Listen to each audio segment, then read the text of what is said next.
So let's dive deeper into how iron works in the body. First, oxygen transportation. About 65 to 70% of the iron in your body is in hemoglobin, the protein inside your red blood cells. This iron then binds to the oxygen in your lungs and releases it in the tissues where oxygen levels are low. The result? Iron allows red blood cells to act like oxygen delivery trucks for every tissue in your body, your brain, your muscles, your heart, and your skin. Second, myoglobin. Myoglobin is a protein found in your muscle cells, particularly in your heart and skeletal muscles. Just like hemoglobin, it contains heme-bound iron that binds to oxygen for better oxygenation of your muscles. Why this is important, you may ask? Well, because it's crucial for muscle contraction, endurance, and recovery, especially if you're very physically active or you're an athlete. Number 3, cellular energy. Iron is a cofactor in many enzymes involved in the electron transport chain in the mitochondria. And that transport chain is important because without iron, your cells can't efficiently produce energy, leading to fatigue and reduced organ function. Number 4, DNA synthesis and cell growth. Iron is actually needed for the activity of an enzyme involved in DNA synthesis.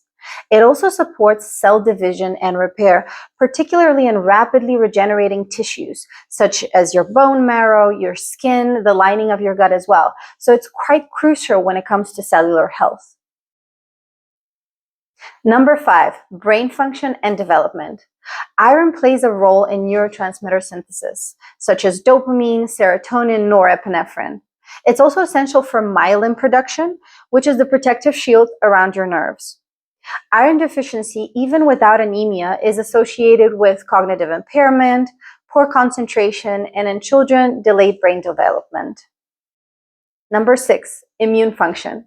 Iron supports your immune cell growth and differentiation, especially your white blood cells. Number 7, detoxification and liver enzymes. Iron is actually part of cytochrome P450 enzymes in the liver, which help detoxify drugs and harmful chemicals. So to sum it up, iron transports oxygen, hemoglobin binds to oxygen in the lungs and delivers it throughout the body. It supports cellular respiration, and it's involved in enzymes that help produce energy in your cells, as well as maintains healthy cells, skin, hair, and nails. So what happens if your iron is very low? Well, this is a condition called iron deficiency anemia. Iron deficiency anemia means that your body lacks enough iron to make sufficient healthy red blood cells, which reduces oxygen delivery to all the tissues in your body.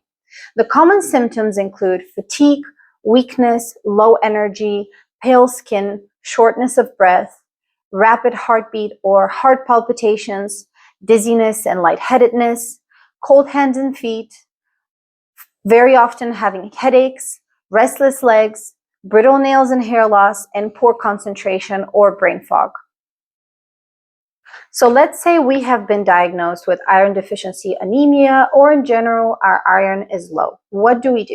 We have 2 routes. One is to take oral supplementation, and the second one is to do an intravenous infusion. What is the difference? So why are oral supplements often not enough? Oral iron may be insufficient or poorly tolerated because of multiple reasons.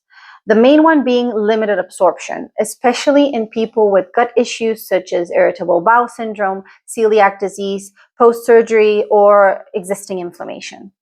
The second one is the gastrointestinal side effects. A lot of patients that take it orally exhibit nausea, constipation, abdominal pain, or diarrhea, and that can cause them to stop taking it. The next one is that it might take from 3 to 6 months, or sometimes even more, for iron storages to be replenished, which means you have to be taking it for much longer. And the last one is, if there's existing inflammation, it blocks the absorption of iron. So if you have chronic disease, it means that your iron uptake from your gut is going to be very low, which means that your oral supplementation is not going to be sufficient enough to regain stable levels of your iron in a short period of time. So why is intravenous iron beneficial? Intravenous iron is often preferred in moderate or severe cases, or when oral iron fails, because it bypasses the gut and it allows direct iron delivery into the bloodstream. It also rapidly replenishes iron storages within a few days to a few weeks. It is better tolerated for many patients with no side effects, and it works even when inflammation or underlying disease is present to block the good absorption. So let's summarize. Iron is like the body's biological fuel line and delivery system. Without it, every cell and organ underperforms. That is why iron deficiency can feel like running on empty across your whole system. Oral iron often fails due to poor absorption or side effects, while intravenous iron offers a faster, more reliable solution, especially in people with chronic illnesses or severe deficiency. Book your appointment for your iron infusion today at Optimize Health.